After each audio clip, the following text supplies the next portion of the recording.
En esta mañana vamos a continuar, estamos en el tiempo de ayuno y estamos compartiendo sobre el evangelismo como la pauta fundamental de la vida de la iglesia. Y en la primera reunión vimos el deseo de Dios, qué es lo que Dios desea. Y lo que Dios desea, según la palabra, es que todos se salven y que lleguen al conocimiento de la verdad. Es el deseo de Dios. Y lo que nos enseña la palabra, que es a través de la iglesia quienes somos llamados a cumplir o a satisfacer el deseo de Dios. En esta segunda sesión estaremos aprendiendo cuál es el campo más fácil, o el lugar más fácil donde podemos testificar de la fe. Hay un pasaje que muchos conocemos, casi todos, Hechos 1:8. Y recibiréis poder y me seréis testigos. ¿Dónde? Jerusalén, Judea, Samaria y hasta lo último de la tierra. Es un pasaje muy conocido que tiene una aplicación primero geográfica, que el evangelio tiene que ir extendiéndose primero en la ciudad de Jerusalén, la que hoy día conocemos, luego ir extendiéndose en la medida en que iba avanzando Judea, Samaria, que es un poco más allá, y hasta lo último de la tierra, que incluye nuestro querido Perú. Pero también podemos aplicar a la vida personal de cada creyente. Cada uno de nosotros tenemos también nuestra pequeña Jerusalén, nuestra pequeña ciudad, por decirlo así, que es nuestra familia. Y todos sabemos, amados hermanos, por lo menos en teoría, que lo mejor que tenemos debajo del cielo es la familia. Amén, hermanos. Sí, lo mejor que tienes. Los amigos son como aves de paso, los tenemos un tiempo y después se van o dejan de ser amigos o ya no nos encontramos. A veces hay amigos que hemos tenido durante años de años amistad y de repente, ¿qué pasó con fulano? Ya no hay. ¿Dónde se habrá ido? Nadie sabe. Pero la familia, esté donde esté, siempre será familia. Entonces, por eso, nuestro Jerusalén es la familia. Donde debemos comenzar a extender el mensaje del evangelio es primero nuestra familia. Es un contrasentido de que alguien sea un poderoso evangelista en la calle y en su casa todo el mundo no sea creyente. Es un contrasentido, no tiene lógica, diríamos, en cierta medida. Así que para entender en esta mañana, como siempre, vamos con la pauta, el principio divino. La familia es una unidad diseñada por Dios la familia, una unidad diseñada para hacer que la voluntad de Dios sea cumplida en la tierra. Dios hizo la familia. Antes de hacer la institución del gobierno, antes de hacer otra institución, lo primero que Dios formó fue la familia. Y sobre la familia, según el diseño divino, edificar todo. Todo se debía edificar en base de la familia. En el libro de Génesis, capítulo 1, versículo 28, en una versión que se llama versión amplificada, dice de la siguiente manera: y Dios los bendijo, tanto a Adán como a la mujer, otorgándoles autoridad, y les dijo: sean fructíferos, multiplíquense y llenen la tierra, y pongan bajo su autoridad toda la creación. Miren, amados hermanos, Dios diseñó a la familia para que lo que Dios deseaba sea cumplido. Es la familia.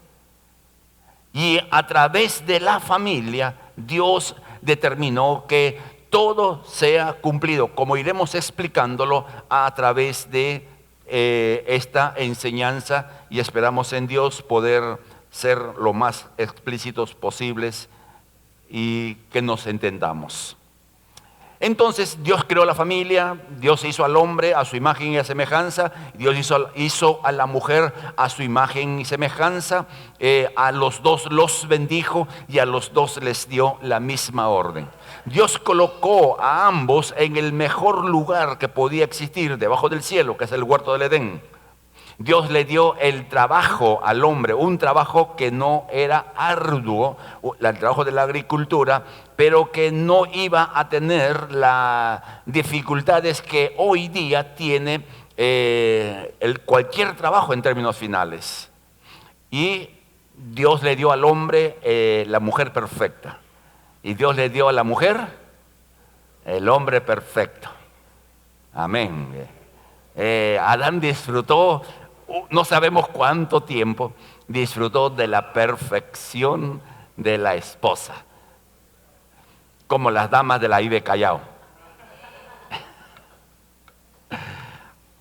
Y Dios le dio a la mujer pues el esposo perfecto también.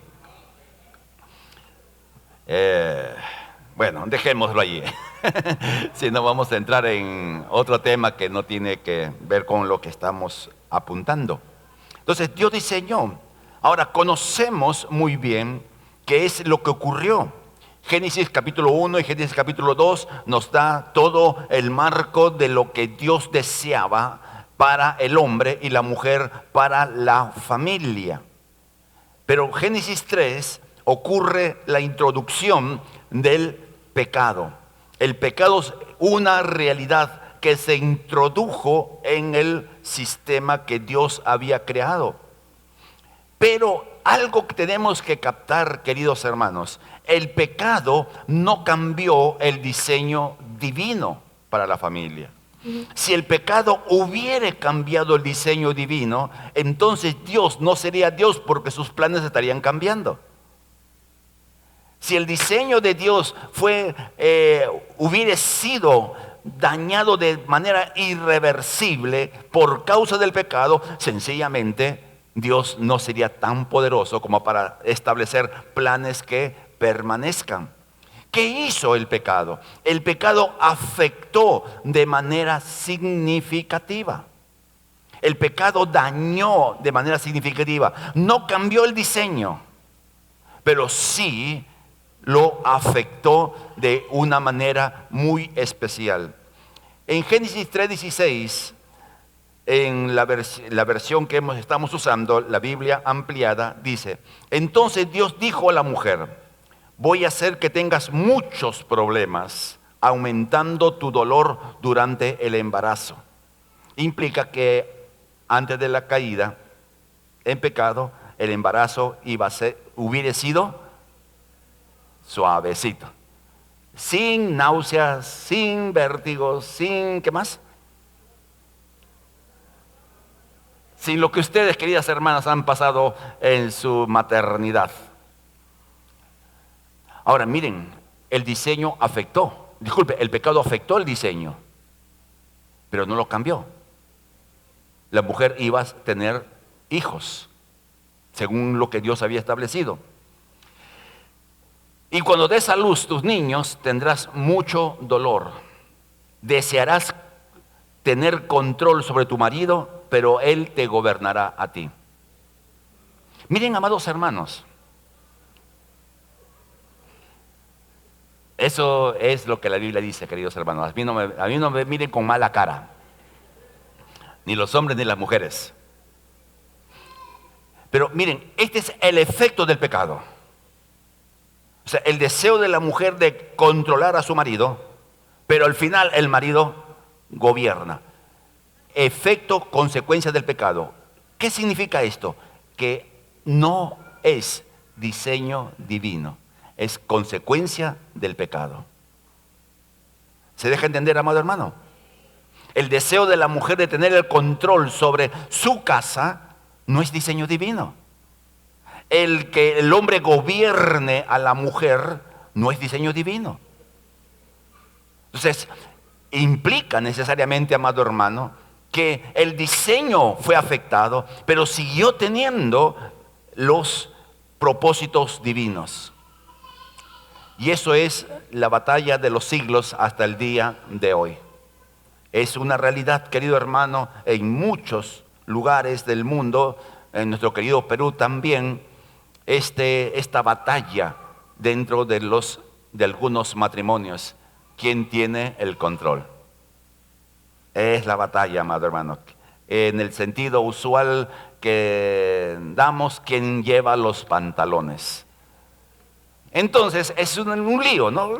Espero que ninguno de ustedes tenga ese lío todavía.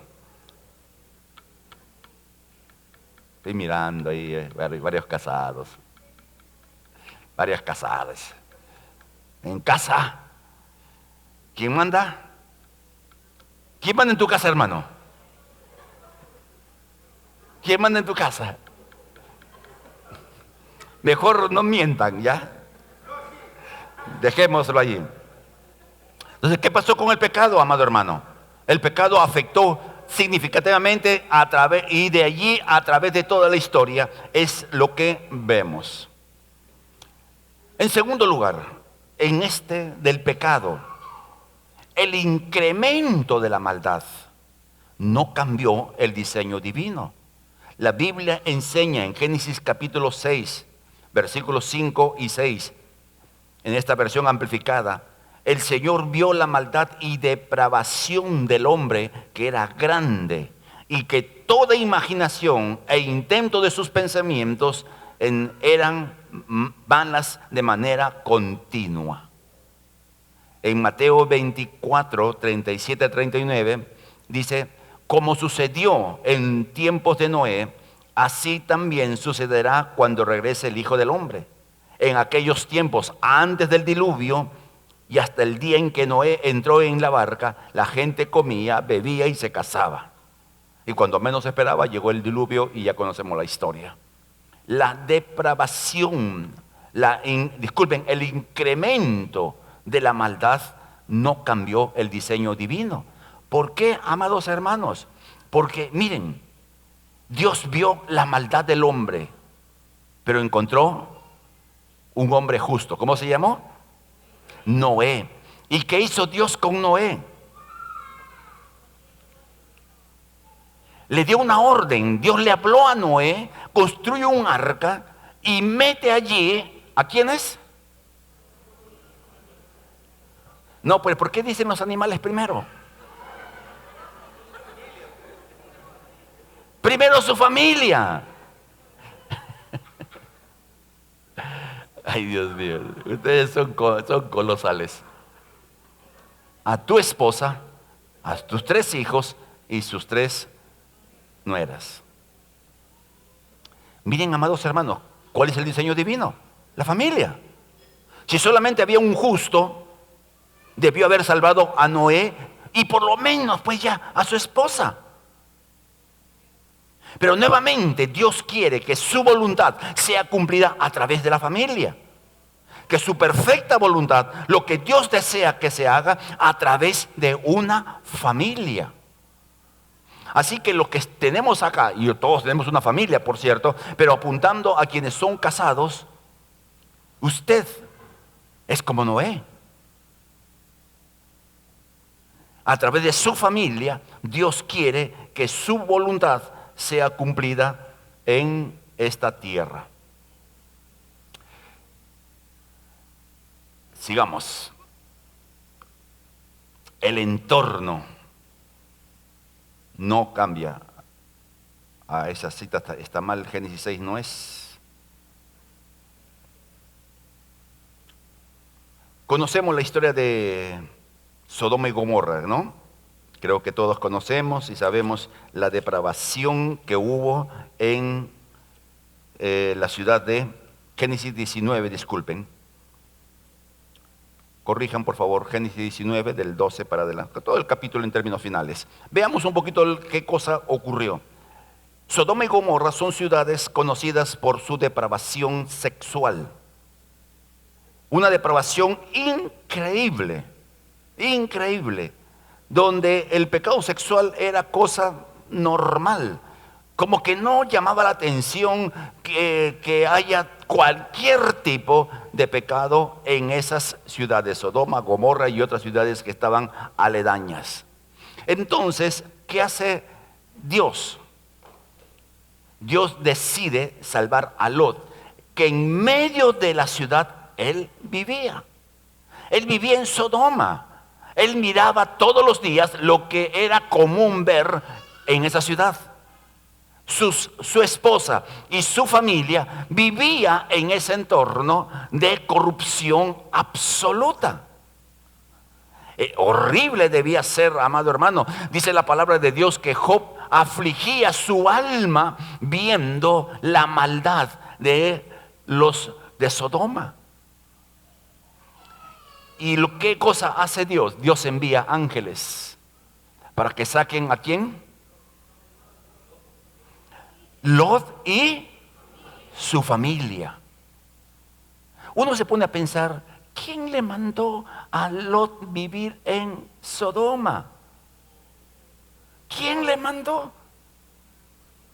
Si él vivía en las partes altas de la tierra de Israel, ¿por qué no se quedó allí donde no hay la maldad, donde todo es bonito? Poco a poco, dice la Biblia, se fue acercando hasta que entró dentro de la ciudad. Hermanos, el entorno no cambia el diseño divino.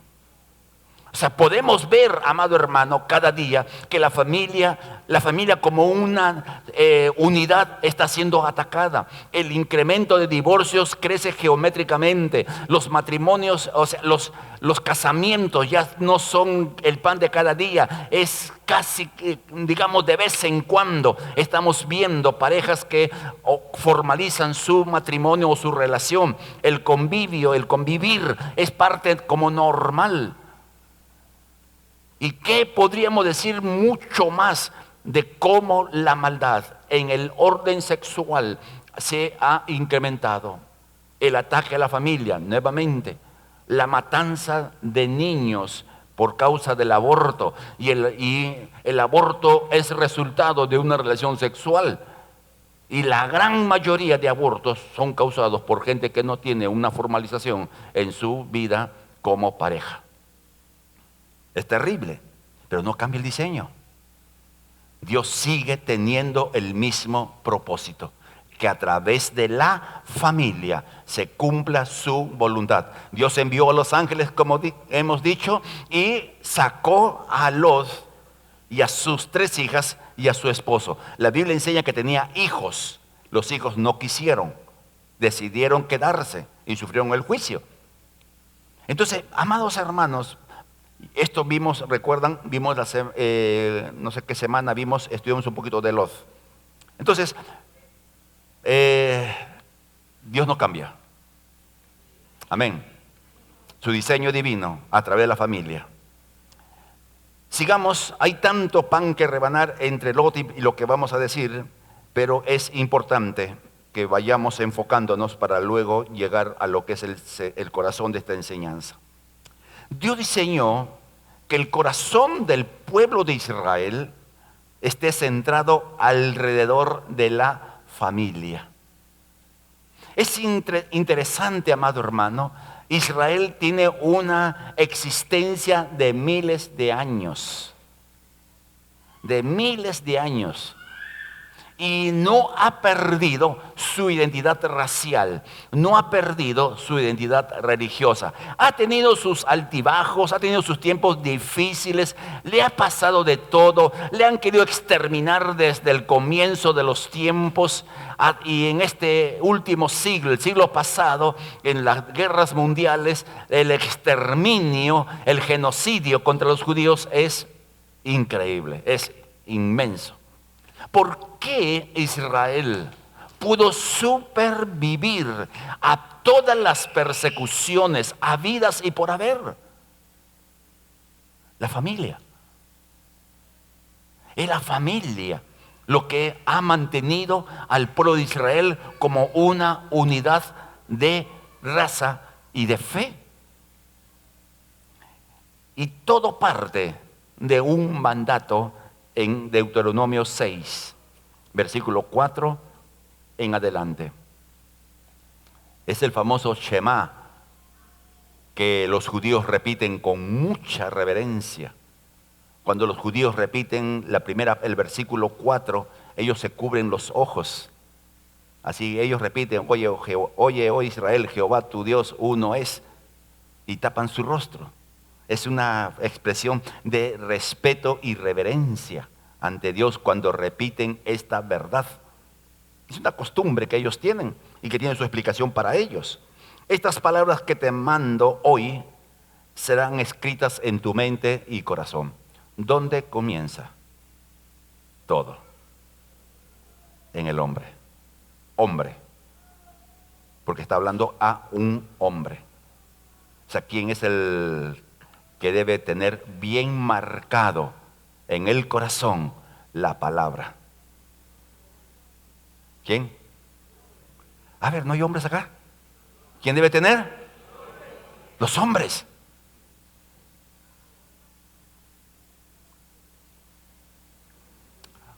Vamos a hacer un test de conocimiento bíblico, ¿ok? Entre los hombres.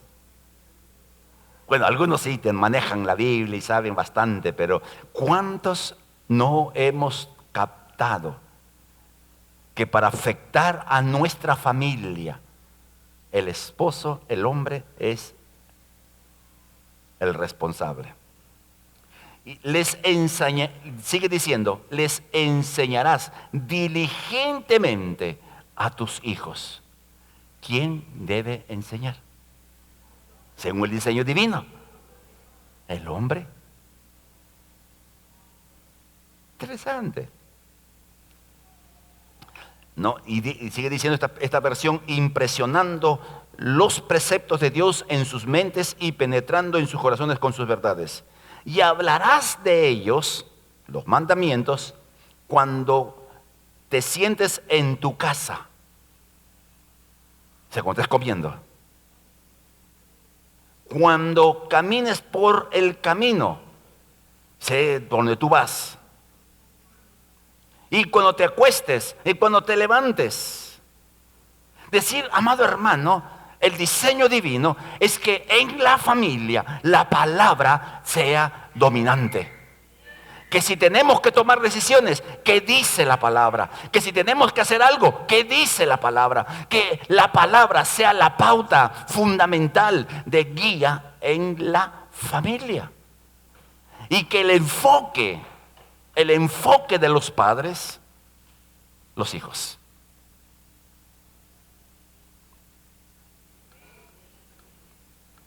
Aquí los papás que tienen hijos pequeños tienen un privilegio que algunos padres grandes que conocieron al Señor ya grandes y con hijos grandes no tienen. Y que esperamos en Dios que estén captando la idea. Usted, querido papá, es responsable de sus hijos. Diseño divino. Y la razón es bien simple, amado hermano.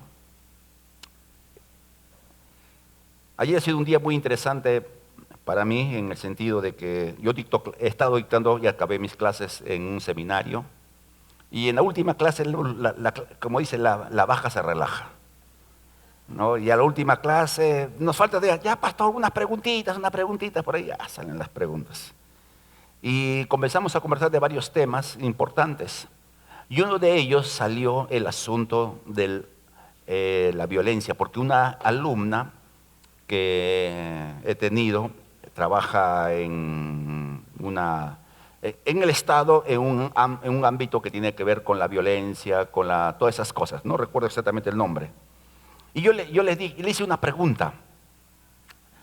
Tú que estás metida en ese mundo, yo tengo una pregunta que no tengo una respuesta, digamos, desde las ciencias sociales. Yo tengo una respuesta desde la perspectiva bíblica.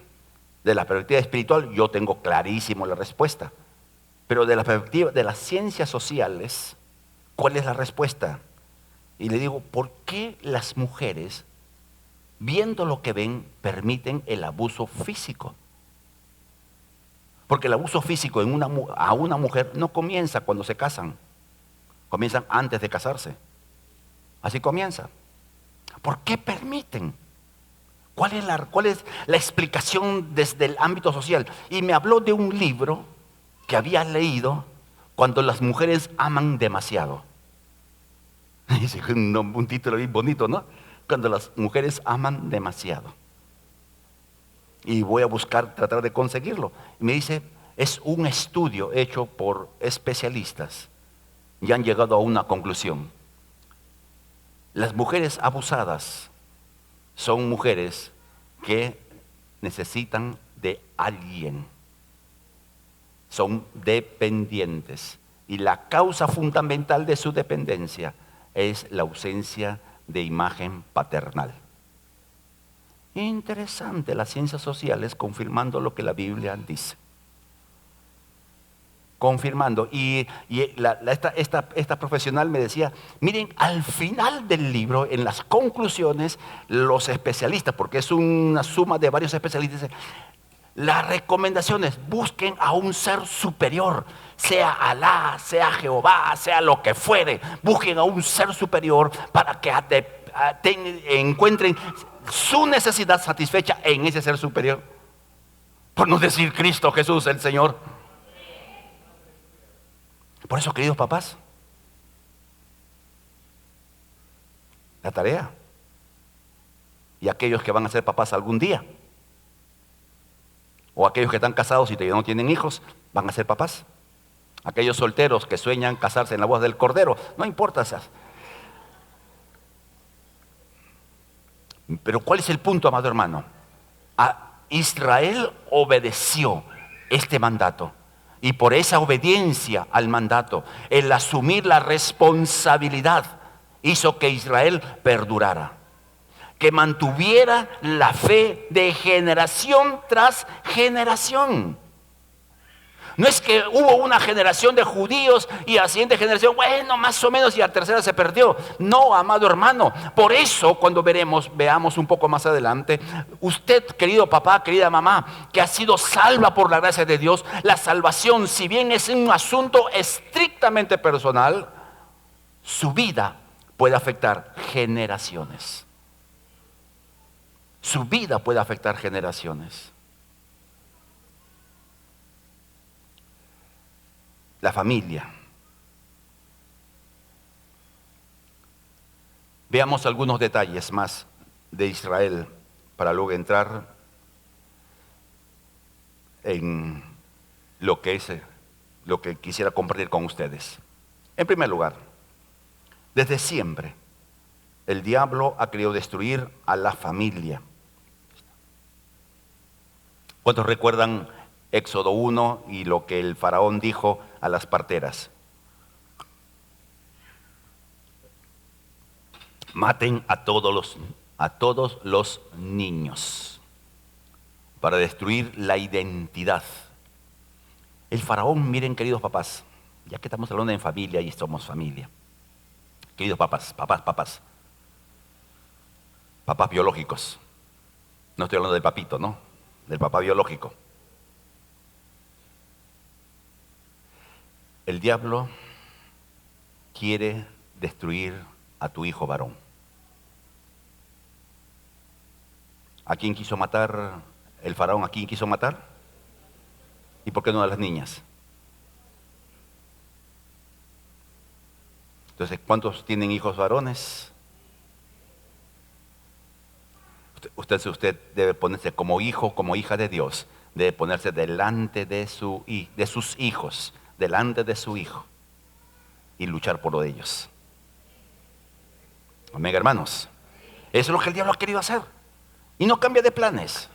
Usa diferentes formas, pero su plan es destruir a la familia.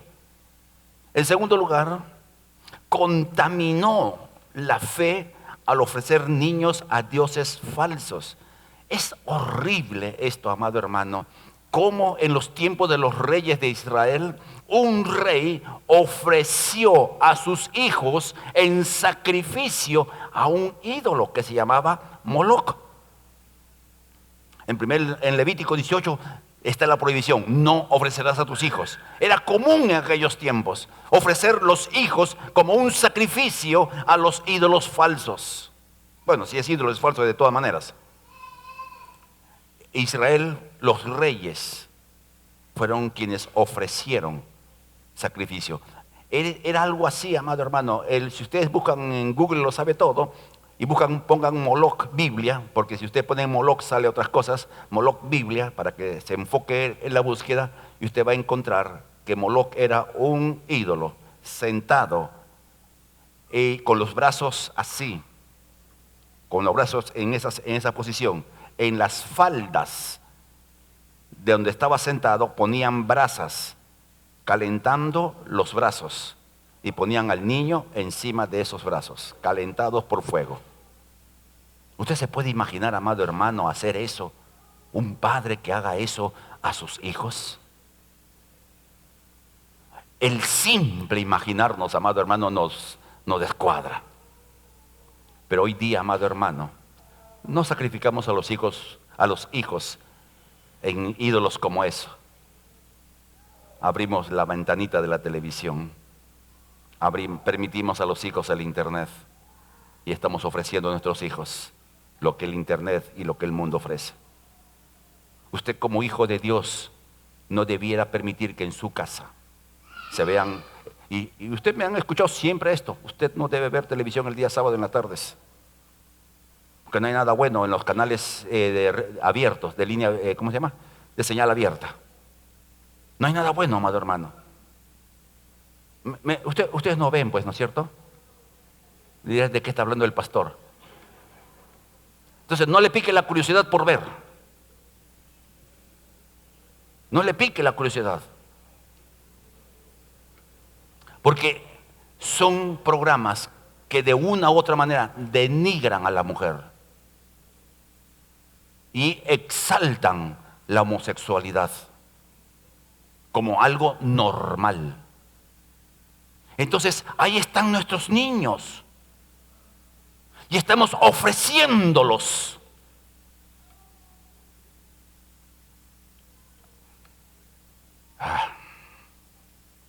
Hace un tiempo tuve un viaje, y Dios, que es bueno, hermano, con uno me regalan libros. Es el mejor regalo que tengo yo, para mí. Y me regalaron un libro que se llama 1000 días.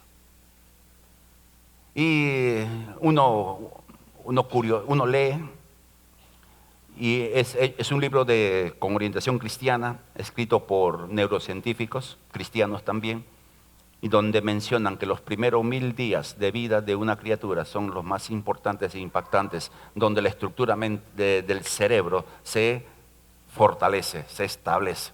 Los primeros 1000 días. Cuidemos, amado hermano, cómo el enemigo, usando métodos, a veces que parece que no son malos, que parece que no son, que vea televisión, que vea los dibujos animados que le dé la gana, ciertos juegos de internet, de violencia y de cosas, ¿no?, bien feas. Hay juegos de ¿cómo se llama esto?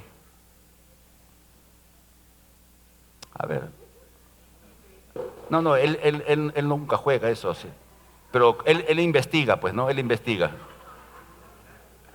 Juegos de violencia, juegos de cosas demoníacas. Amado hermano, ya se acerca la Navidad. Vamos a comer panetón, pavo.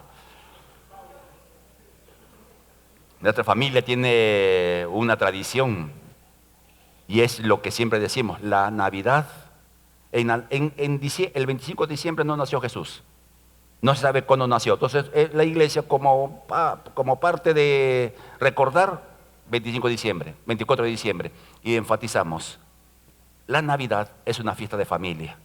Usted no se le ocurra ir a ningún lugar sino su casa, con su familia, con sus hijos. Y antes de comer la comilona que se va a hacer, agradezca a Dios por el supremo regalo de la salvación.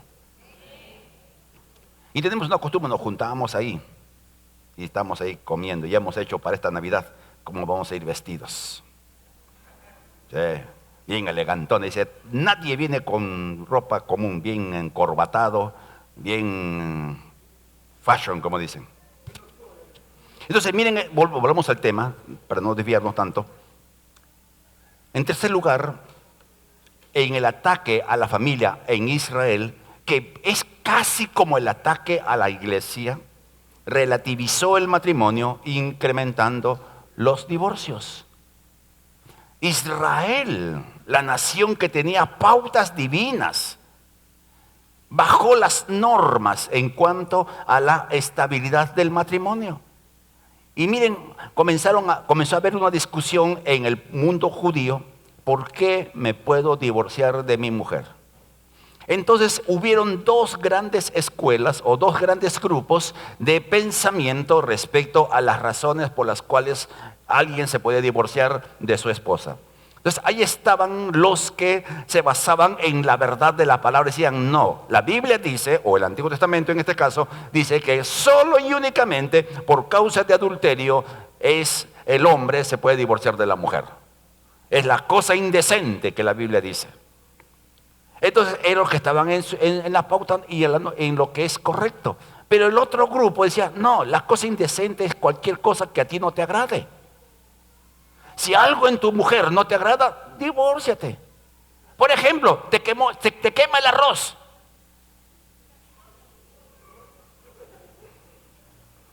Por cualquier tontera. O sea, ¿qué hicieron? Bajaron las normas. Y como hoy día vemos, ya no nos entendemos, calabaza, calabaza, cada uno en su casa. Miren, amados hermanos, escuchen los que somos esposos. Yo con Mari llevo casado 46 años. Este año que viene cumplimos uno más. Nunca, nunca, nunca tu cónyuge te va a entender.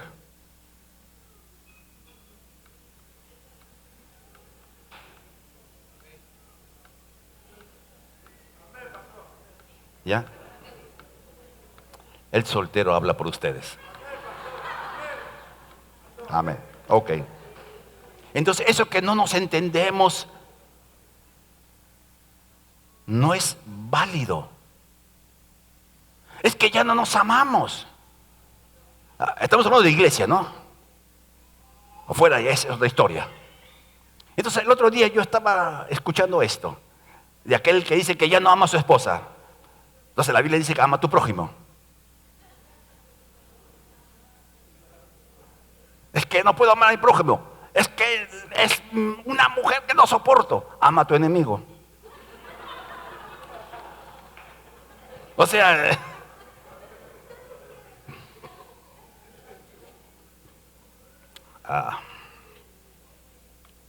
y dice la palabra: si tu enemigo tiene hambre,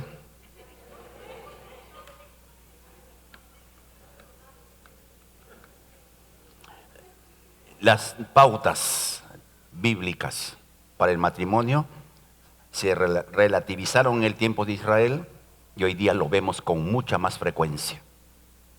Con mucha más frecuencia. Inclusive, amado hermano, con tristeza y vergüenza ajena podemos decir que aún en pastores que se divorcian, se vuelven a casar y siguen parados donde no debieran pararse. Yo personalmente, amado hermano, considero que si un pastor fracasara sexualmente, eso lo descalifica para ser pastor. Así, de plano. Puede parecer draconiano, puede parecer muy duro. Algunos dicen: no, es que si se arrepintió y vuelve con su propia mujer, sí. Pero la Biblia es muy clara. Es necesario que el pastor sea irreprensible, marido de una sola mujer. Punto. Se acabó. Finish.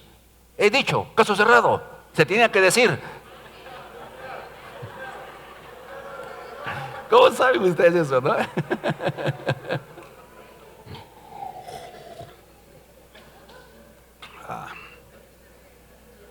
Pero todo esto que el adversario ha hecho, ¿ha cambiado el diseño divino? No. Por eso Dios llama la atención fuertemente a Israel, diciendo: de más estás que llores y llores y llenes el altar con tus lágrimas, siendo desleal a la mujer de tu pacto. Increíble. Sigamos. ¿Cómo termina el Antiguo Testamento? Malaquías capítulo 4, versículos 5 y 6. He aquí yo os envío el profeta Elías. ¿Qué es Juan el Bautista? Dice: yo le voy a enviar al Juan el Bautista. Y luego dice, versículo 6, Él hará volver el corazón de los padres hacia los hijos y el corazón de los hijos hacia los padres. ¿Qué cosa? ¿Cómo termina el Antiguo Testamento? La familia restaurada. El orden divino restaurado. Que el corazón de los padres hacia los hijos y el corazón de los hijos hacia los padres. Esa es una buena oración, queridos papás que tienen hijos grandes. Es una muy buena oración. Señor, tu palabra dice que tú harás volver el corazón de mis hijos hacia mí. Y como tu corazón está vuelto hacia Dios, ¿hacia dónde van a mirar ellos? Hacia Dios. Es una buena oración que los padres que tienen, o las mamás también, que tienen hijos un poquito grandecitos ya y que medio que están zapateando por o no quieren saber del Señor, o han conocido y no quieren saber más. Una muy buena oración. Haz volver el corazón de mis hijos. Y si tus papis todavía no son creyentes, es otra buena oración. Amén. Ok. Sigamos. Entonces hemos visto el Antiguo Testamento, un recorrido así supersónico desde Génesis hasta Malaquías. Hemos estudiado todo el Antiguo Testamento, terminó la clase. Comenzamos la segunda clase. Vamos a ver cómo es en el Nuevo Testamento. Todo comienza en una familia. Interesante. Lucas 2, 15 al 19, una familia. ¿Quién era familia? María y José. Y el Hijo, Jesús. Porque la Biblia enseña de que Jesús vivía sujeto a sus padres y crecía en estatura, en gracia y en conocimiento para con Dios y para con los hombres. Comienza en una familia. Ahí comienza todo nuevamente. Como fue en el principio, el diseño divino. Nuevamente comienza. ¿Dónde comenzó Jesús su ministerio? En una familia, una boda. Nuevamente como el huerto del Edén. Y miren, en esta fiesta de bodas, donde falta vino, las fiestas duraban 7 días. Ustedes miren a los solteros, a aquellos que se van a casar, o se quieren casar, o desean casarse, o sueñan casarse. Si usted viviera en los tiempos de Israel, tendría que tener mucho dinero para casarse, porque tendría que tener comida para 7 días. Hoy día con una cena nomás, ¿no? Y carapulcra, típico. En Venezuela, ¿cuál es la comida común que dan en las bodas? ¿Pan? ¿Cómo? Pollo. Arroz con pollo. Bien barato, ¿eh? En Argentina yo una vez fui a Argentina y estaban tomando la costumbre de que el que quería ir a una ceremonia, a una recepción de bodas, pagaba su. Dije, buena idea. ¿Cómo no se me ocurrió cuando se casaron mis hijos? Faltó algo en esa boda. No hubo la previsión, no hubo el cuidado, o había más gente de la que se suponía. Que siempre es así, ¿no es cierto? En toda boda, los que nos hemos casado, ve a uno y quién es este, nunca lo he conocido, ahí está metido. Faltó. ¿Y quién suplió lo que le faltaba a una familia? ¿Quién fue? Jesús. Jesús suplió las necesidades de una familia, enseñándonos, amado hermano, que tu familia esté como esté, en la condición que se encuentre. Tú puedes decir, mi familia es un embrollo total, pero hay alguien que quiere suplir las necesidades de tu familia y se llama Jesús. Ahora, miren, amados hermanos, qué bueno es ver que Jesús usó algo natural, el agua, que lo transformó en vino. Cosas sencillas, hechas con amor, se transforman en cosas excelentes. Querido, a veces los papás somos medios. Mire, yo he cometido muchos errores como papá, por razones que son largas de explicar. No, son largas de explicar, por cierto. Yo cometí muchos errores con Daniel, mis 3 hijos, con Daniel muchos más que con mis 2 niñas. A veces el papá llega cansado del trabajo, hablando de los que tienen hijos todavía medios pequeñitos, y los niños, las niñas, quieren abrazar a papá, jugar con papá, que papá los cargue. ¿No? ¿Cuántos papás han visto eso? Y muchas veces, ¿qué hacemos? Estoy cansado. Anda, juega con tu hermano. María, mira a tu hijo. Como si fuera solamente hijo de María. Eso hacemos. Eso hemos hecho. Yo he hecho. Y mi esposa también, en la ignorancia que teníamos, decía, deja que tu papá está cansado. Amado hermano, cosas sencillas como cargar al niño, jugar con el niño, gastar tiempo. No es gastar, es invertir tiempo con el pequeñito. Estás ganando más de lo que tú te imaginas.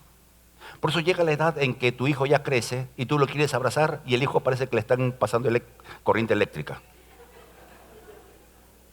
No se ha dado cuenta mucho, algunos papás que su hijo ya está grandecito y lo quiere, ahí lo quiere apapachar. Y le digo, no, como que la boa, ¿no?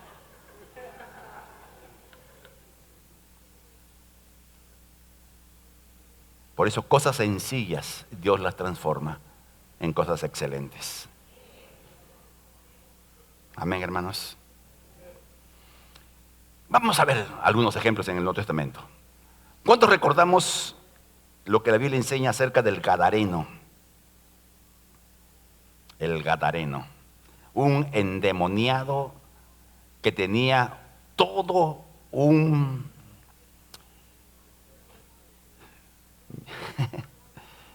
¿Cuántos demonios tenía? ¿Quién recuerda? Legión, ¿cuántos? 2000 demonios. Imagínense, era todo una ciudadela. Jesús decide ir del otro lado de la ciudad está acá, en medio está el lago de Galilea. Jesús decide pasar de este lugar a este lugar. Jesús le dice, pasemos al otro lado. En medio, ¿usted conoce, recuerdan la tempestad? No, Jesús estaba durmiendo todo. Ahora, cuando Jesús llega, se aparece el Gadareno. Y ahí es la única conversación que se registra de Jesús con un endemoniado. La única vez que Jesús habla a un endemoniado preguntándole cuál era su nombre. Que no es pauta general para aquellos hermanos que ministran liberación. No tienes que estar preguntándole a cada endemoniado cuál es el nombre que tiene. Ya, si tú desarrollas ese tipo de trabajo en el ministerio, solamente una vez en la vida debieras hacerlo. Porque Jesús solamente una vez lo tuvo. Ok, ya, sigamos. Y aparece el endemoniado y hace toda la conversación y el endemoniado es liberado. Los demonios que no querían estar fuera de un cuerpo se metieron en los cerdos y hay toda esa historia. Ahora, cuando termina, miren lo que dice, pero el hombre de quien habían salido los demonios le rogaba a Jesús, permíteme acompañarte. Permíteme acompañarte. Suponemos que el Gadareno era conocido por toda la región. Suponemos que el Gadareno, al ver lo que Dios había hecho con su vida, la transformación radical, la libertad absoluta, él quería estar con Jesús. Y usted también, que seguramente, si usted hubiese sido un endemoniado, no quisiera apartarse del Señor.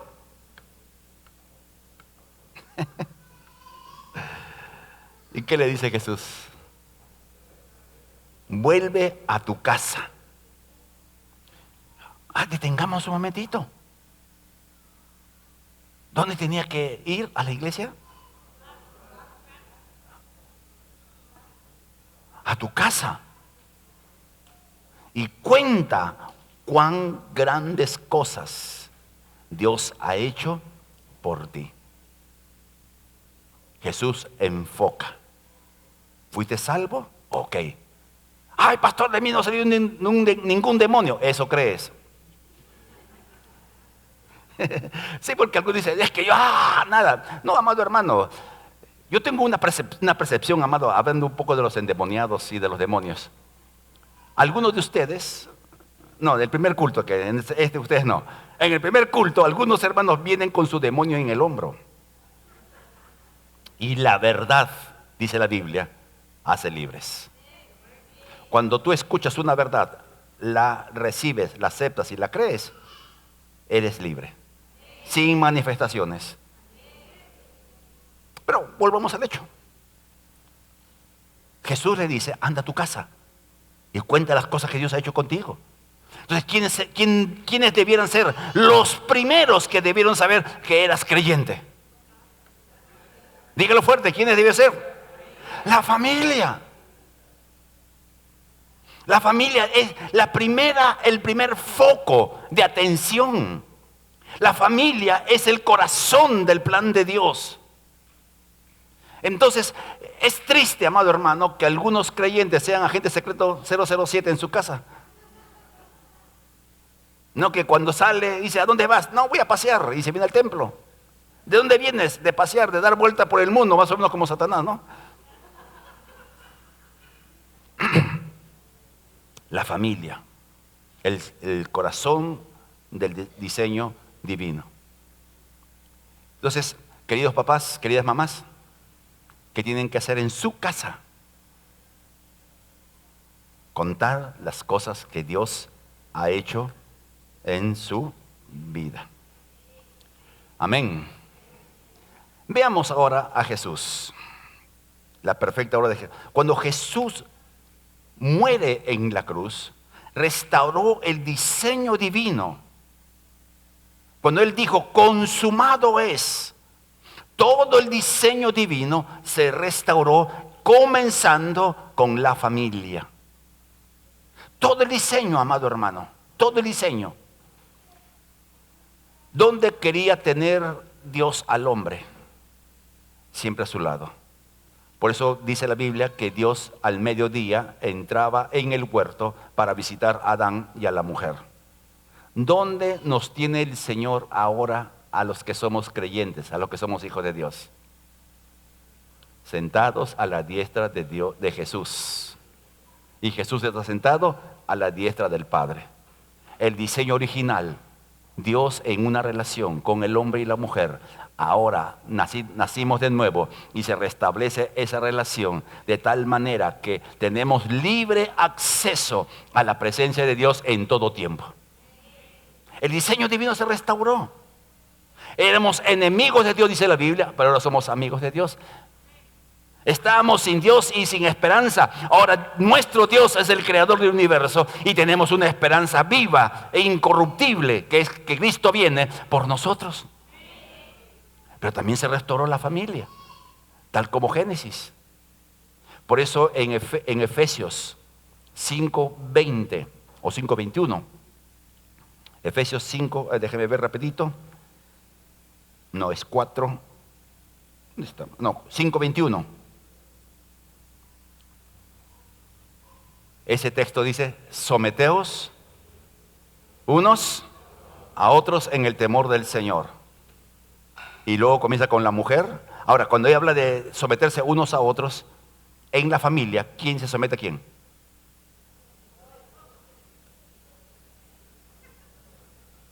Como el diseño original. Entonces, los esposos cristianos no gobiernan a su mujer, la aman. Las esposas cristianas no quieren manejar al marido, controlar al marido, lo respetan. Diseño original. Diseño original, amado hermano, restablecido en la cruz del Calvario. Eso Dios lo restableció en su muerte. Porque la muerte de Cristo no solamente es para salvar nuestras vidas del pecado y llevarnos al cielo. La salvación tiene que ver, y lo vemos en este momento, con mucho más que la salvación eterna. La salvación, ya le hemos dicho hace un momento, es absolutamente personal, pero con efectos generacionales. Cuando uno lee un poco la historia, a mí me encanta leer historia, porque la historia es una maestra. que debiéramos aprender. Y leyendo las historias de pastores, ministros de Dios que hoy día están pastoreando, y uno lee su biografía. Su papá, pastor. Su abuelo, pastor. Hasta 4 o 5 generaciones. Llevando.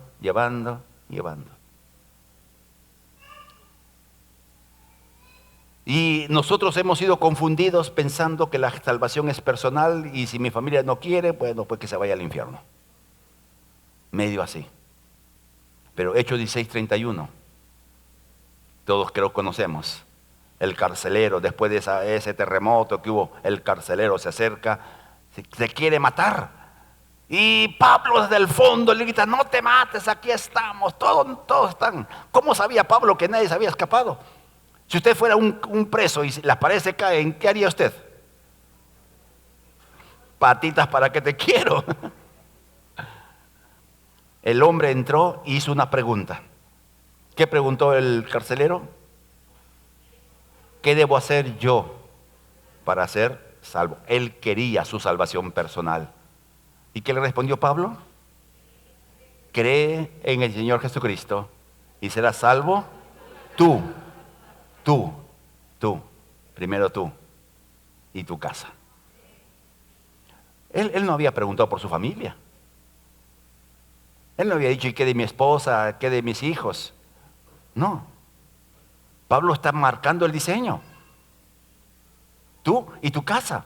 Y la Biblia dice que el carcelero lo recibió en su casa y se bautizó él, su esposa y sus hijos. Porque la salvación, amado hermano, según el diseño divino, es personal, pero no solo para ti. Dios te salvó para que a través de ti la salvación llegue a tu familia. Es diseño divino. Ahora, eso no es automático, queridos hermanos. Qué bueno fuera, ¿no? Si fuera automático, ya todos nuestros hijos serían creyentes, pero no. Hay factores que determinan, como vimos en Deuteronomio 6. Tú tienes que enseñar, tú tienes que hablar, tú tienes que vivir aquello que tú crees. Si tú sabes algo de la palabra, tienes que vivirlo primero en casa. ¿Primero dónde? ¿Dónde? En casa. Bueno, algunos no tienen casa seguramente, por eso no dicen nada. No tienen palacio, disculpen. ¿Cuántos saben que no deben lisuriar? Amén. Y en la calle jamás dicen una lisura. En la iglesia mucho menos. En su trabajo los conocen. Ese no hables lisura, con ese no habla. Pero ¿de qué valdría, amado hermano, que tú sepas y lo practiques fuera de tu casa y no de en tu casa? ¿Me dejó entender? Ok. Avancemos y veamos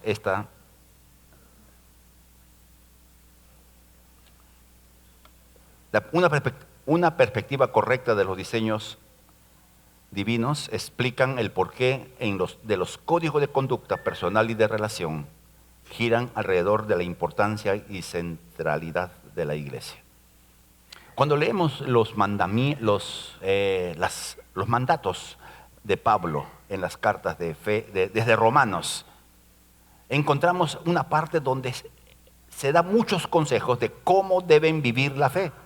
Y la mayoría de los mandatos en las cartas de Pablo giran alrededor de la familia, de la centralidad de la familia. Y ustedes pueden leerlo, no nos da el tiempo, por cierto, porque la hora va avanzando. Pero los mandatos que encontramos en las cartas del Nuevo Testamento están digamos, alrededor de la familia. Es decir, quienes hacemos lo que es mandado, sencillamente la familia es la beneficiada. Solamente como una mención de las muchas que podemos nosotros decir. Efesios 4:31. Dice, quiten de ustedes. Dice quitar, sacar. ¿Qué cosa? Toda, primero, amargura. ¿No? Es esa actitud agria con las personas con quienes vivimos. ¿Y dónde debe comenzar? Con los esposos? Pues no. Ustedes no, pues ustedes son una perita dulce, riquísimo, chocolate sublime. Pero miren que esa es la amargura. Porque por la amargura se pierde la gracia de Dios, los regalos de Dios. Si tú eres un cónyuge amargado con tu esposo o con tu esposa, tú eres el culpable de que los regalos divinos no lleguen a tu familia. Usted puede poner un montón de razones y decir, es que es que mi mujer es una bruja, es que mi marido es el diablo. Gente, son frases comunes que se usan.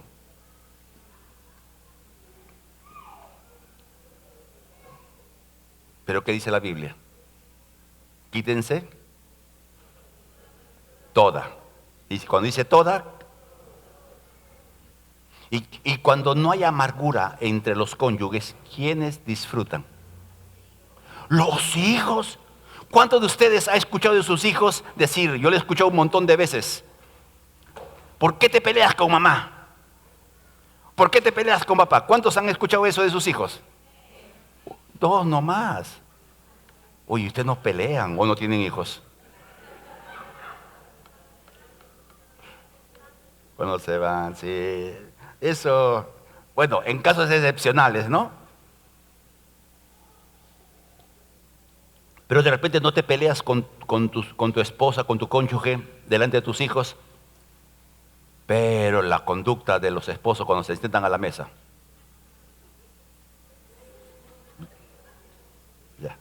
Ya ustedes me entienden, ¿no es cierto? Yo solamente estoy hablando un puntito, ¿ah? Sigo leyendo uno, hermano, no terminamos nunca. Dice, toda gritería, dice. Eso dice la Biblia. Bueno, dejémoslo ahí, enfoquémonos en el punto.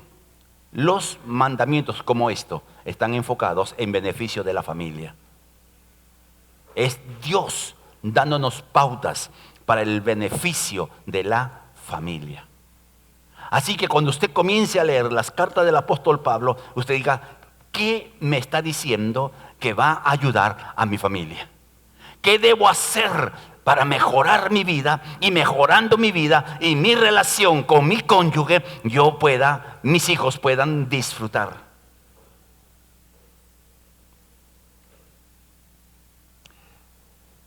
Terminemos en esta mañana.